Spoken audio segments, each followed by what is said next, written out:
Epa, beleza. Nesse vídeo do segundo round, vocês vão ver amores impossíveis. Eu falo sobre meus amores impossíveis. Eu vou falar de novo sobre amores impossíveis em um outro trabalho que eu vou fazer depois da Copa do Mundo. Mas até que esse trabalho chegue, para quem quiser saber um pouco mais sobre eu acreditar sobre amores impossíveis e essas coisas, eu vou falar disso no segundo round, que é essa parte que vocês vão ver depois dessa breve introdução.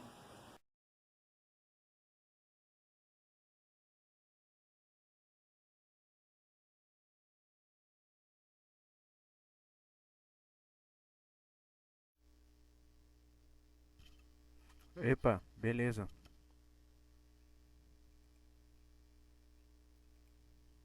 Vamos começar a nossa live. E a live de hoje eu vou falar sobre amores impossíveis.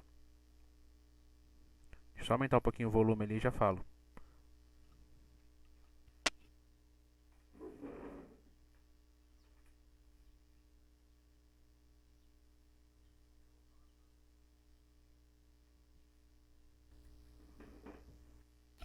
Como que começou essa história de amores impossíveis? E por que amores impossíveis? Pra gente saber isso, a gente tem que saber dos episódios anteriores.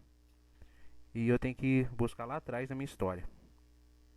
Ah, quando eu fiz aquela brincadeira com meu irmão, que eu consegui desenhar o Sonic, e depois que eu desenhei o Sonic eu acreditei que eu ia ser um desenhista profissional, eu comecei a imaginar que eu me casaria com alguém da TV, alguém famoso. Na época não existia internet, quando eu fiz o Sonic, era 2000, era 99, era 1999.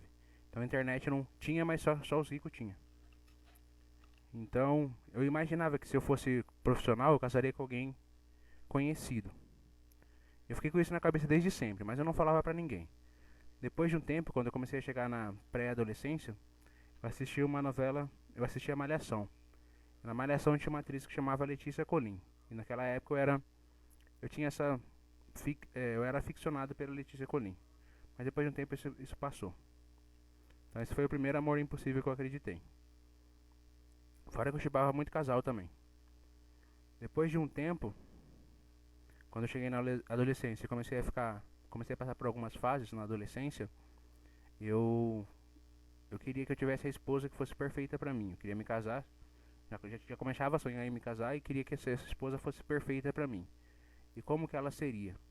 Como muitas meninas sonham que o cara é perfeito, sei lá, é o Tom Cruise, é o Cristiano Ronaldo, é o Paulo Zulu, sei lá. Cada menina sonha com um cara aí e acha que ele é o cara perfeito. Às vezes é, às vezes não é. Eu sonhava que a mulher perfeita pra mim me casar seria. Isso nunca ia acontecer, mas eu sonhava porque tinha 15 anos e estava numa fase. Sonhava que seria a Gisele Bündchen. Então eu imaginei que uma mulher perfeita pra mim seria uma loira de olho verde. E eu nem sei se o olho dela é verde ou azul, mas eu imaginava verde. Depois de um tempo eu acabei conhecendo uma mulher loira de olho verde, que era a alemã russa, né, que é stripper, que eu já falei dela. Mas enfim, isso é outra coisa. Vamos falar só de amores. Inclusive a stripper também entra nos amores impossíveis. Aí eu meio que desisti. Depois apareceu até a apresentadora lá da Band, que também é loira e tem acho que olho verde. Mas depois disso, isso passou depois dessas fases. Qual foi o próximo amor impossível que eu sonhei? Foi a Jéssica, né? Que eu falo de Jéssica pra ninguém saber, mas é Jéssica. Eu era inocente e não sabia que tinha que ser maduro para poder ter relacionamento. Eu achava que eu já era maduro porque já tinha passado turbulência na adolescência. Na pós-adolescência eu achei que eu já era maduro. Então eu conheci a Jéssica, né? E era um amor impossível e eu não sabia. Eu pensava muito nela. Isso é um defeito, não posso ficar pensando muito nas pessoas. E aí através dela, eu tinha a necessidade de chamar a atenção dela. Eu queria que esse amor impossível que eu sentia por ela fosse real, fosse realizado. Então eu fui lá e aprendi a escrever poesia. Através de querer chamar a atenção da Jéssica, foi uma necessidade que eu tinha, já falei sobre isso também. Que a necessidade leva à invenção e às vezes até leva. Você tem necessidade de aprender a falar inglês, você está na Inglaterra, você acaba aprendendo a falar inglês. Você tem necessidade de aprender a cozinhar para sobreviver, você vai lá e aprende a cozinhar. Eu tinha necessidade de saber poesia para chamar a atenção da Jéssica, então eu fui lá e aprendi. Não sou muito bom, mas aprendi. Do jeito que eu faço hoje. Não do jeito que eu faço hoje, mas tentei e consegui. Aí beleza, depois a Jéssica foi embora, né? Foi para São Paulo, eu continuei aqui no interior e não fui atrás. Também nem dá pra ir atrás porque São Paulo é muito grande e eu não ia achar nem se eu quisesse. Então eu meio que desisti. Na verdade eu não desisti, eu ficava pensando nela, mas tinha dúvida se isso ia acontecer. Mas eu sempre fui no cabaré, sempre fui no cabaré. Tá muito escura a imagem, né? Quando eu gostava da Jéssica, eu ia menos no cabaré. Acho que eu fui uma ou duas vezes só e nem era pra ter ido. Mas eu era um garoto idiota. Mas não rolava nada entre a gente. Tipo, não tinha nenhum compromisso. Então, eu não precisa. É bom ser fiel ao sentimento, e hoje eu sou. Mas naquela época também seria bom, mas eu não. Sei lá, porque eu não sabia se ia rolar ou não. Mas enfim, é melhor ser fiel ao sentimento mesmo. Não é legal ficar indo no cabaré gostando de outra pessoa. E aí eu sempre fui no cabaré, né? E numa dessas vezes que eu fui no cabaré eu ainda gostava da Jéssica, mas ela já estava em São Paulo. Eu passei numa casa lá, né? Porque aqui na minha cidade, na cidade vizinha, são casas, né? Os cabarés são várias casas. E aí eu fui numa casa que tinha uma mulher de calça branca. E sempre quando eu ia no cabaré e gostava da pessoa, eu anotava o telefone, gostava da mulher e voltava um mês depois, 3 meses depois, pra encontrar a mesma pessoa. E aí eu não conseguia anotar o telefone dessa mulher, só consegui notar que ela tava com calça branca. Eu fui embora, aí depois de 3 ou 4 meses eu voltei lá e fui atrás de uma mulher de calça branca. Na casa vizinha tinha uma mulher de calça branca, mas não na casa que eu tinha ido. E eu confundi. E aí eu fui lá e conheci a alemã russa. O Neymar fala em alemã russa, mas eu não conheço ele, eu não sei porque que ele fala isso. E aí eu consegui conhecer essa stripper e aí quis me casar com ela. Eu fiquei brincando, sabe? Eu falei, nossa, como você é esforçado, um dia eu vou até casar com você. E eu falava isso porque queria que ela fizesse coisas. Queria que ela fizesse coisas comigo, e então eu falava isso. Era uma brincadeira, e no final essa brincadeira acabou virando uma realidade, e tentei me casar com ela. Eu não sabia que isso seria um amor impossível, mas foi quando a mídia e a internet se envolveu. Quando a mídia e a internet se envolveu, isso se tornou um amor impossível. E eu fiquei 2 anos nesse negócio de amor impossível. Aí no segundo ano, por humildade, eu tenho que falar que foi culpa deles, né? De não ter dado certo por culpa deles. Mas a verdade é que eu desisti porque ela não queria mais. Esse foi outro amor impossível que eu tive também. Pera aí que eu já vou falar mais.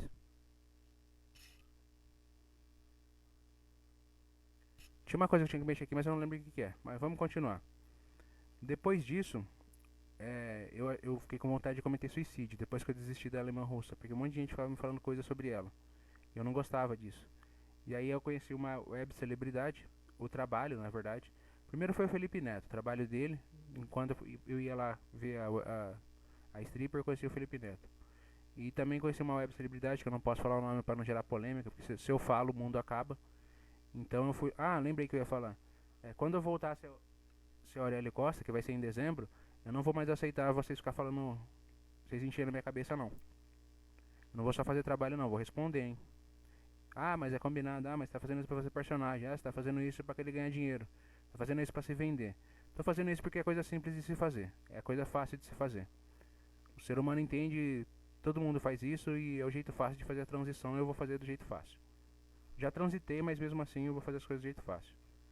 E aí a mídia e a internet se envolveu, né? E aí eu conheci a web celebridade. E até polêmico eu falar isso.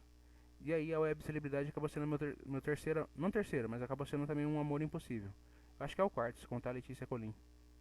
Mas eu não conto a Letícia Colim, porque eu era muito novo. Sei lá, deve ser o quarto. Whatever. Na conta ela é a terceira, mas isso não importa, porque é só pra quem é imaturo. Porque se isso importasse, a Rainha Elizabeth, que Deus a tenha, não poderia se casar com o primeiro homem que ela conheceu. E ela se casou. E ficou anos e anos com ele. E esse foi esse foi meu último amor impossível. Eu sempre, desde criança, desde lá da época da Letícia Colim, quando eu tinha 12, 11 anos, eu sempre sonhei com esses amores impossíveis. Acho que é o quinto, se contar Gisele Bündchen. Nem sei se dá pra contar Gisele Bündchen também. Eu sempre sonhei com amor impossível. Então, pra mim, amor impossível não é uma coisa de outro mundo. Não é uma coisa que, tipo, ah, não tem como isso acontecer. Ah, seus números são muito baixos. Ah, isso só acontece se você estiver dando um golpe. Isso só acontece se você for. Eu sempre sonhei com isso. Sempre fui atrás disso. Desde sempre. É um sonho que eu tenho. Tanto que eu comecei a escrever poesia para realizar esse sonho. Quando eu vim parar na internet, as pessoas falavam assim pra mim: faz poesia na internet que pode ser que dê certo. Faz poesia na internet que tem menos concorrência. Faz poesia na internet porque você leva jeito pra poesia. E eu falava, eu não aprendi a escrever poesia para trabalhar. Eu aprendi a escrever poesia para me casar. O desenho é o meu trabalho, a poesia é por amor. Mas aí todo mundo queria que eu escrevesse poesia na internet. Todo mundo não, as pessoas falavam que poesia ia dar certo, poesia vai dar certo. Leva jeito com poesia. E eu não queria porque não queria fazer poesia na internet quando eu vim parar aqui. E aí eles falavam, eu falei, então beleza, então vou fazer. Acabei sendo convencido, acabei fazendo. Mas eu aprendi a poesia não porque queria ser rico e famoso, porque queria alguma coisa com poesia. Na verdade eu queria, mas era realizar um desses amores impossíveis. Desde sempre eu tenho isso na cabeça, desde sempre isso é um sonho meu. Claro que nem sempre foi com uma pessoa conhecida. A Jéssica não era conhecida. Na internet, assim, tipo, na cidade ela era, mas no, assim, tipo, de mídia, ela não era conhecida. Mas era um amor impossível, e eu sempre sonhei com isso. Eu só descobri que era um amor impossível porque eu era inocente. Se eu fosse maduro, não seria impossível. Porque, porque eu acho que não seria. Então, às vezes as pessoas ficam meio, ah, como é que você tá fazendo tudo isso pra conhecer uma pessoa? Como é que você tá fazendo tudo isso pra, sem você ter números expressivos? Como é que você tá fazendo tudo isso e se ninguém faz isso? Eu sempre fiz isso. Pra mim isso é normal. Pra mim não é uma coisa tipo, isso não existe, isso só acontece na Disney. Então eu sou a Disney. Tô brincando, eu não sou a Disney. Mas é que isso é normal pra mim. A líder também falava sobre isso. A líder, se ela falou é lei. Tô brincando. E ela falava que não é fácil. Esses amores impossíveis não são fáceis. E como já diz o nome, são impossíveis. Mas, na verdade não é que são impossíveis, são muito difíceis. Eles são possíveis, mas é muito difícil disso acontecer. Mas você vai falar pra uma adolescente lá, eu sei que eu não tô mais na idade de ser adolescente, nem cabeça de adolescente, já tenho 32. Mas você vai falar pra uma mina lá que sonha com o Cristiano Ronaldo, que ela nunca vai conhecer ele, você não vai falar isso pra aquela mina. Ou você vai falar pra aquela, sei lá, pra aquela fã de BTS, pra ela desistir do BTS porque não é pra gostar de BTS. Ela não vai fazer isso, ela vai acreditar que ela vai conhecer, ela vai até sonhar que vai conhecer, vai se casar com o BTS. Entendeu? É meio que um sonho de adolescente que eu mantenho ainda na fase adulta. São os amores impossíveis. Acho que já tá bom, já deu 10 minutos, já falei demais. Eu vou trocar a tela e vou desenhar. Eu vou desenhar o tanto que dá, porque estourou um fio aqui em casa. Eu não sei quando a força vai acabar.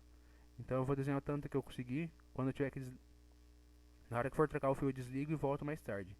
Se não trocar o fio, eu desenho até 7 horas, porque a gente começou 2 horas hoje. Até 6h30, quer dizer. E aí no final eu volto a conversar. Então é isso, muito obrigado a todos. Fiquem todos com Deus. Não, muito obrigado não. Eu vou encerrar a live e volto daqui a pouco. Então, até daqui a pouco. Acho que o meu retorno tá saindo aqui no microfone, que eu deixei muito alto. Não devia ter deixado tão alto. Até daqui a pouco.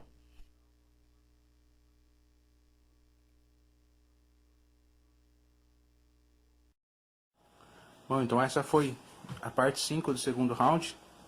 Espero que tenham gostado, espero que tenham se divertido, que tenham, sei lá, aprendido alguma coisa ou tenha me conhecido um pouco melhor. A próxima parte é suicídio, que é a parte 6.